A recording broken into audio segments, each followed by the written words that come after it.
Shalom saudara. Kita ketemu lagi ya pada sesi ketiga ini ya, kita lanjutkan. Jadi ciri-ciri Allah yang sejati ya. Jadi harus ada gambar, harus ada nama, harus ada kemuliaan begitu ya. Nah jadi kalau dua sesi yang pertama kita sudah bicara mengenai gambar dan nama.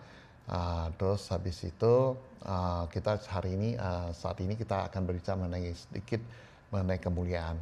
Sebenarnya kemuliaan itu apa sih maksudnya gitu, ya kan, gitu. Jadi kalau kemuliaan itu pendeta senior saya pernah bercerita intinya adalah yang tidak bergantung pada apapun begitu. Artinya yang bebas gitu, ya. Jadi tidak bergantung pada apapun itu maksudnya begini, saudara. Jadi pada dasarnya manusia itu punya kemuliaan juga gitu ya, binatang juga punya kemuliaan ya gitu. Jadi di antara hewan-hewan ada beda-beda, ada yang kemuliaan kan, makanya kita ada tahu istilah raja hutan misalnya ya kan gitu. Maka raja hutan itu siapa gitu, binatang apa gitu.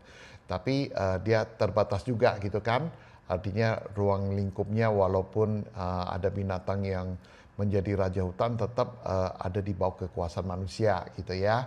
Nah terus di dalam manusia juga, di dalam lingkungan manusia juga ada bangsa yang kecil, ada yang bangsa yang besar ya.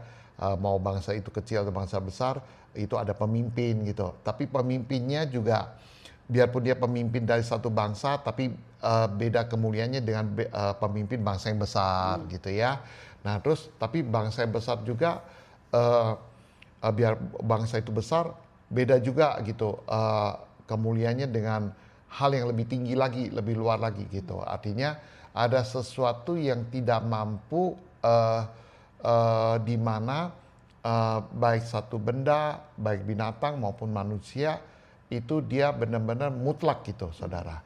Ya, jadi manusia itu sebenarnya bukanlah yang mutlak gitu, saudara. Artinya manusia itu biar dia pendidikannya tinggi, biarpun dia mungkin kaya, biarpun dia mempunyai tanah yang banyak, dia punya uang yang banyak gitu. Tetapi dia tidak bisa bergantung pada apa yang dia miliki begitu saudara. Ya, jadi yang paling pasti adalah setiap orang akan mengalami kematian, dan bagaimana setelah kematian itu tidak ada seorang pun yang bisa istilahnya menentang kematian itu gitu ya, atau menghentikan waktu gitu.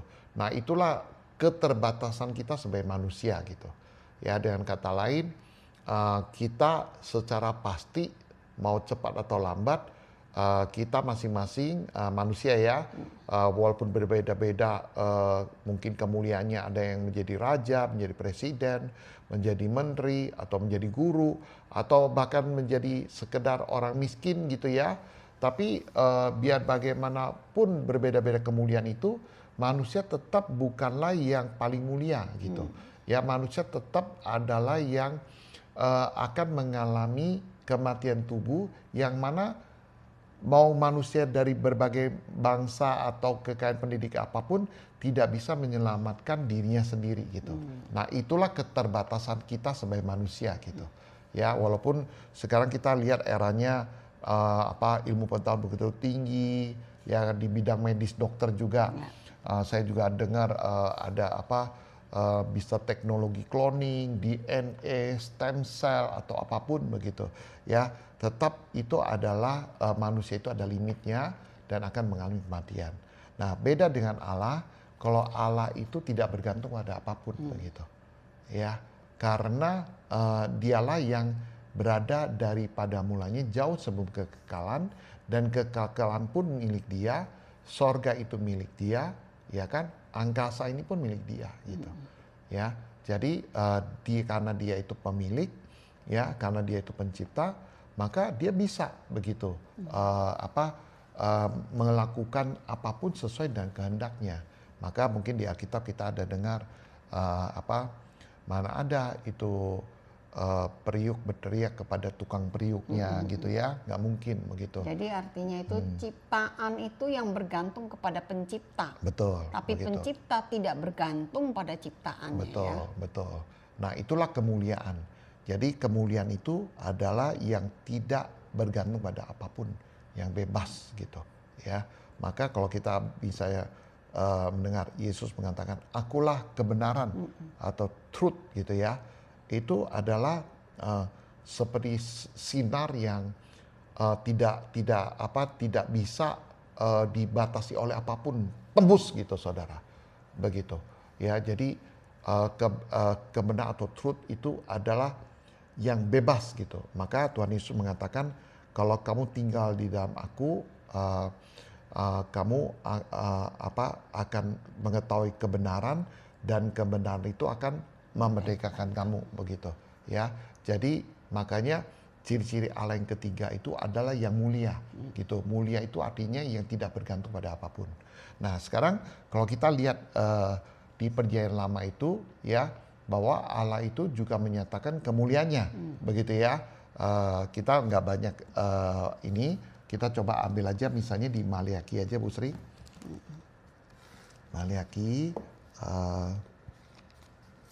Maliaki pasal 1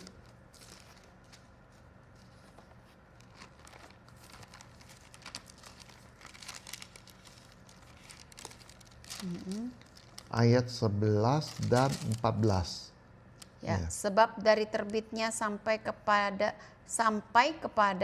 terbenamnya matahari, namaku besar di antara bangsa-bangsa, dan di setiap tempat dibakar dan dipersembahkan korban bagi namaku, dan juga korban sajian yang tahir. Sebab namaku besar di antara bangsa-bangsa, firman Tuhan semesta alam.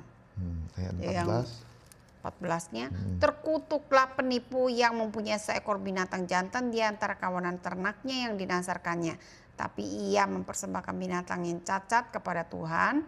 Sebab aku ini raja yang besar, firman Tuhan semesta alam, dan namaku ditakuti di antara bangsa-bangsa. Nah, ya. Jadi di sini kalau kita udah tahu bahwa di Perjanjian Lama itu Allah menyatakan dirinya kepada Abraham dan menyatakan namanya kepada Musa, dan menyatakan kemuliaannya bahwa dia adalah Allah yang sejati, saudara.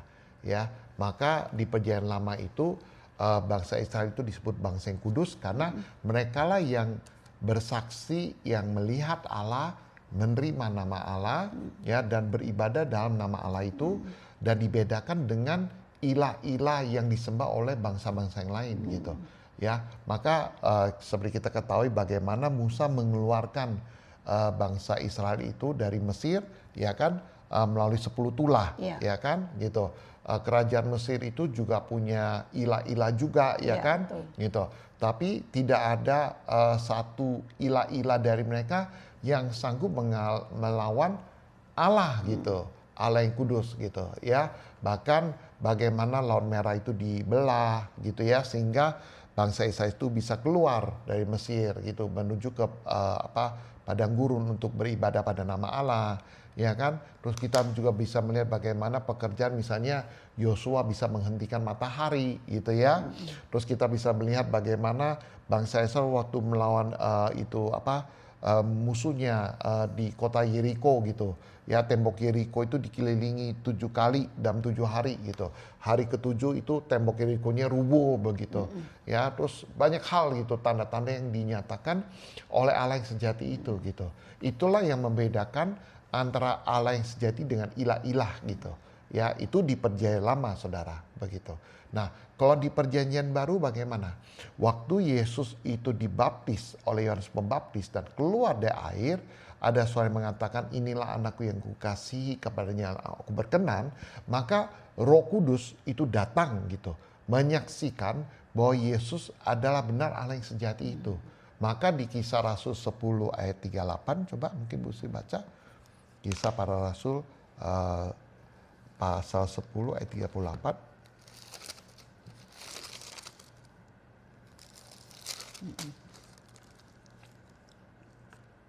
yaitu tentang Yesus dari Nazaret, bagaimana Allah mengurapi dia dengan Roh Kudus dan kuat kuasa, dia yang berjalan berkeliling sambil berbuat baik dan menyembuhkan semua orang yang dikuasai iblis, sebab Allah menyertai dia. Jadi waktu Yesus itu uh, melakukan pekerjaan resminya yang menyatakan Bapa yang tidak kelihatan itu dengan diurapi oleh Roh Kudus, sehingga Yesus benar-benar menyatakan gitu keberadaan Allah yang sejati dengan kemuliaan gitu. Maka selama 3 tahun pelayanan Tuhan Yesus kan, Tuhan Yesus banyak melakukan pekerjaan-pekerjaan yang supranatural gitu. Ya, pekerjaan-pekerjaan yang tidak bisa dikerjakan manusia. Betul gitu. Misalnya air berubah menjadi anggur ya. Terus habis itu dengan 5 roti 2 ekor ikan memberi makan 5.000 orang begitu. Terus habis itu badai dihentikan ya. Terus orang yang mati dibangkitkan, dihidupkan. Terus habis itu orang yang kusta juga disembuhkan, orang yang buta bisa melihat, orang yang bisu juga bisa berbicara begitu ya. Jadi hal-hal demikian itu benar-benar hanya dilakukan oleh Yesus yang menyatakan kemuliaannya sebagai Allah begitu ya. Tapi perbedaan yang paling mencolok adalah karena kita sudah mengatakan di Perjanjian Lama itu yang melakukan pekerjaan Allah itu melalui malaikat ya, maka di pekerjaan di Perjanjian Lama itu dinyatakan dengan para kuasa gitu, atau malaikat gitu, atau kuasa Allah gitu ya. Kalau seperti sekarang misalnya presiden itu punya pengawalnya lah, atau punya tentaranya gitu ya. Satu bangsa kan mempertahankan bangsanya itu dengan tentaranya gitu, atau prajuritnya gitu. Jadi itu sama seperti malaikat gitu ya. Jadi pekerjaan di Perjanjian Lama itu dilakukan oleh malaikat ya, yang didorong oleh Allah ya. Tapi kalau di Perjanjian Baru itu Roh Kudus sendiri menyaksikan Yesus, dan Yesus menyatakan wibawanya sebagai anak Allah atau sebagai Allah begitu ya. Maka pengusiran roh-roh kotor gitu, sehingga orang-orang itu disembuhkan, yang mati juga hidup, yang ayan juga bisa sembuh ya kan. Terus habis itu yang kusta, yang lumpuh, yang sakit demam, itu semua disembuhkan pada waktu roh kotor itu diusir dari orang itu gitu ya. Yang bisa mengusir itu sebenarnya hanya raja gitu ya, karena Yesus datang kan sebagai Kristus. Kristus itu mencakup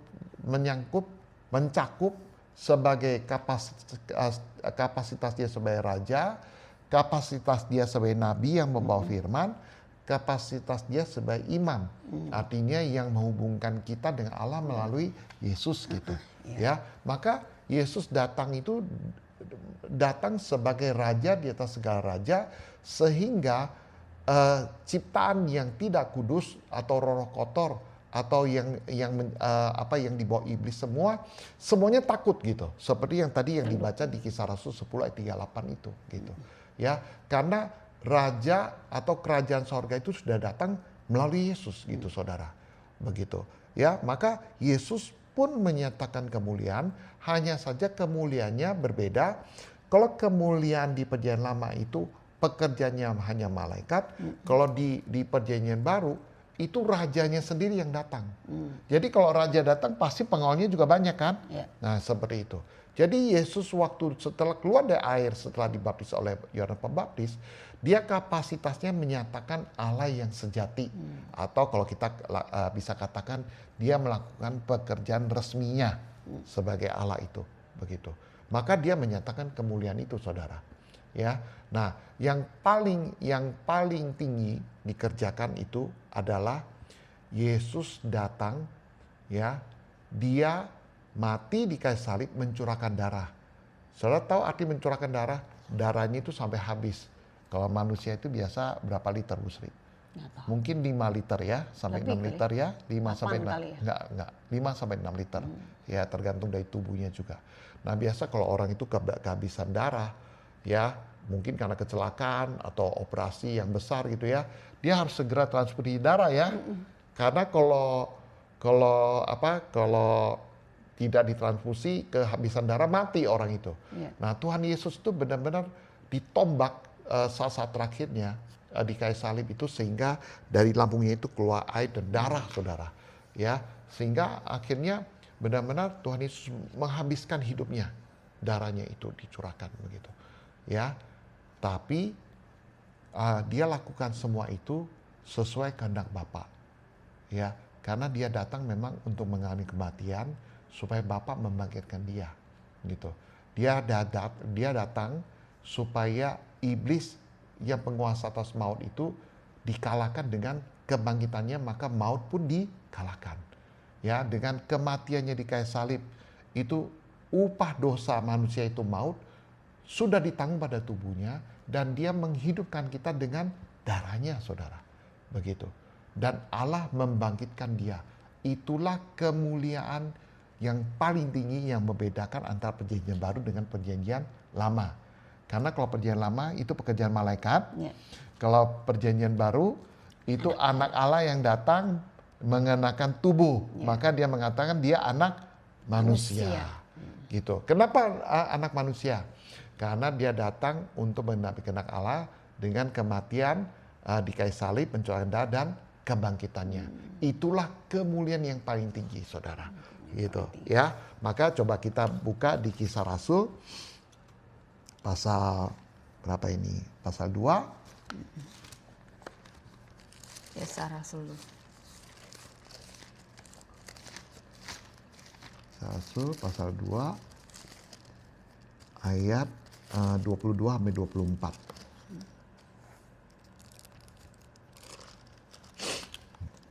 Hai orang-orang Israel, dengarlah perkataan ini. Yang aku maksudkan ialah Yesus dari Nazaret, seorang yang telah ditentukan Allah dan yang dinyatakan kepadamu dengan kekuatan-kekuatan dan mukjizat-mukjizat dan tanda-tanda yang dilakukan oleh Allah dengan perantaraan dia di tengah-tengah kamu, seperti yang kamu tahu. Dia yang diserahkan Allah menurut maksud dan rencananya telah kamu salibkan dan kamu bunuh oleh tangan bangsa-bangsa durhaka. Tapi Allah membangkitkan dia dengan melepaskan dia dari sengsara maut, karena tidak mungkin dia tetap berada dalam kuasa maut itu. Amin, saudara. Ya, jadi Yesus menyatakan tanda-tanda ya kuasa sebagai Allah, tapi dia memang datang untuk menebus. Pertama ya, untuk menerima sorga memang. Yang kedua, dia membinasakan iblis dengan kematiannya, dan iblis berpikir dengan kekuatan dia sebagai penguasa maut bisa menahan Yesus di dalam kematiannya. Tetapi pada hari ketiga Allah membangkitkan dia. Dan kata lain, maut sudah dikalahkan oleh hidup itu sendiri, gitu saudara. Ya, nah terus habis itu Tuhan Yesus menebus, menyelamatkan manusia. Maka arti nama Yesus di Matius 1:21 yang menyelamatkan umatnya dari dosa. Itu sudah digenapi, saudara. Ya, maka itu kemuliaan yang paling tinggi yang Yesus nyatakan kepada kita, saudara. Ya, karena dengan itulah dia menyatakan kemuliaan Allah.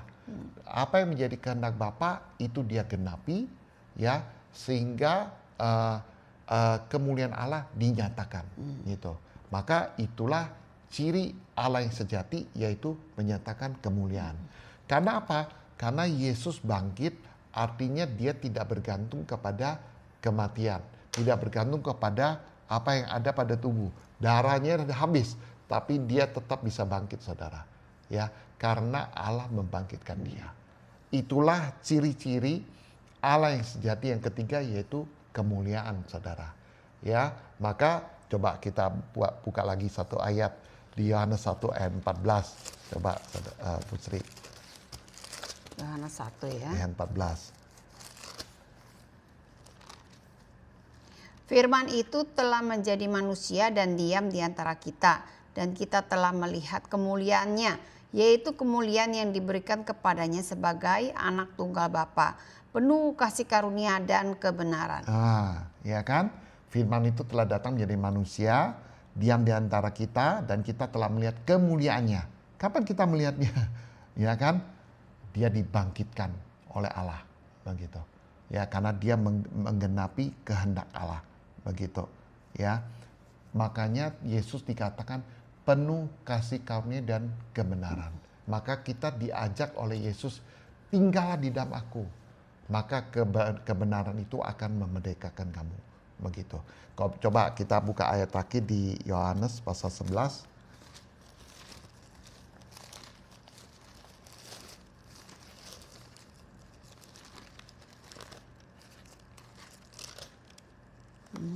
Ayat 25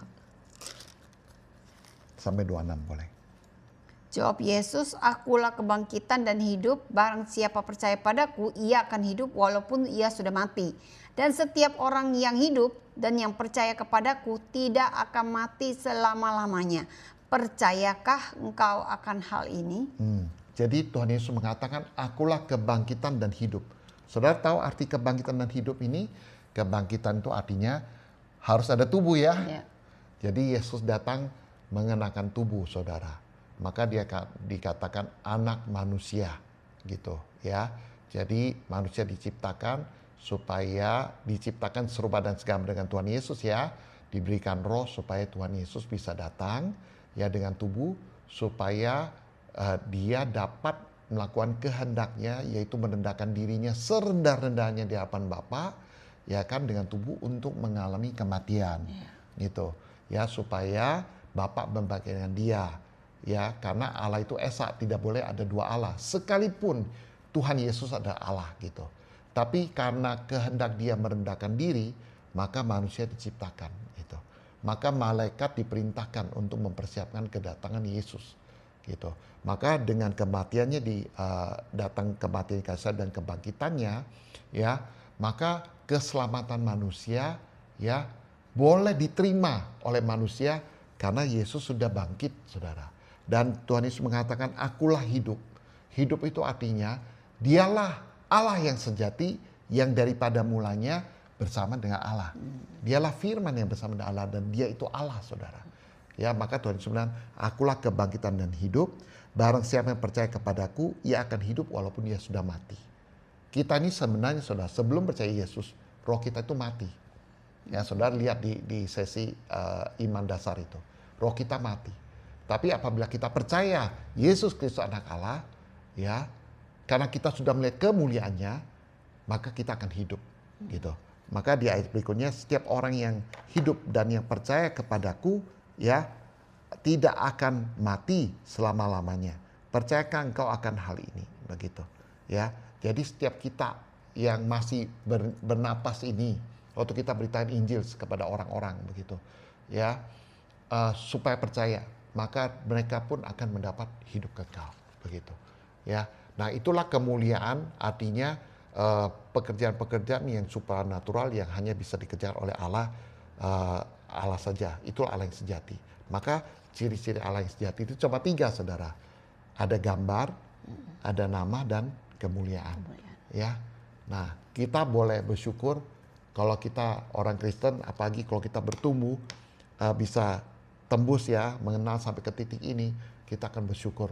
Wah, aku benar-benar berterima kasih kepada Allah yang sejati yang datang dalam hidupku, yang datang dalam nama Yesus itu, gitu.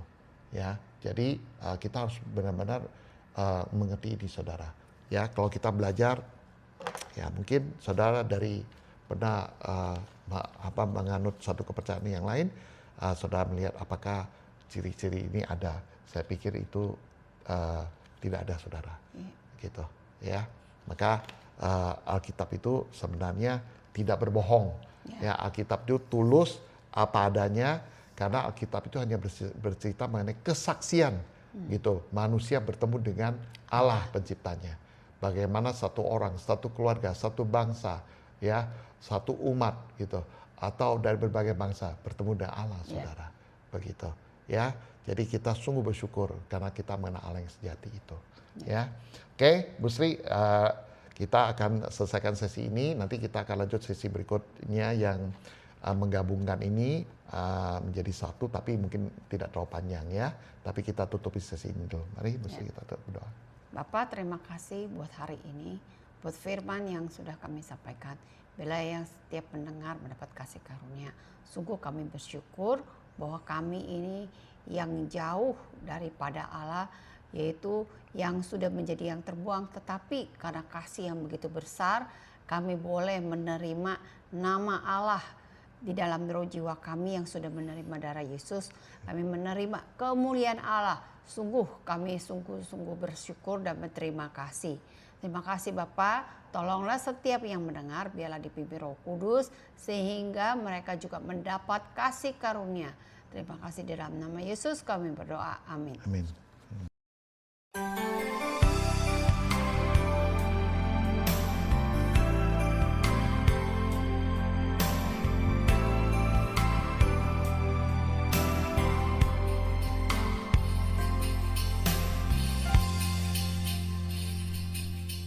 Kekuatan di hidupku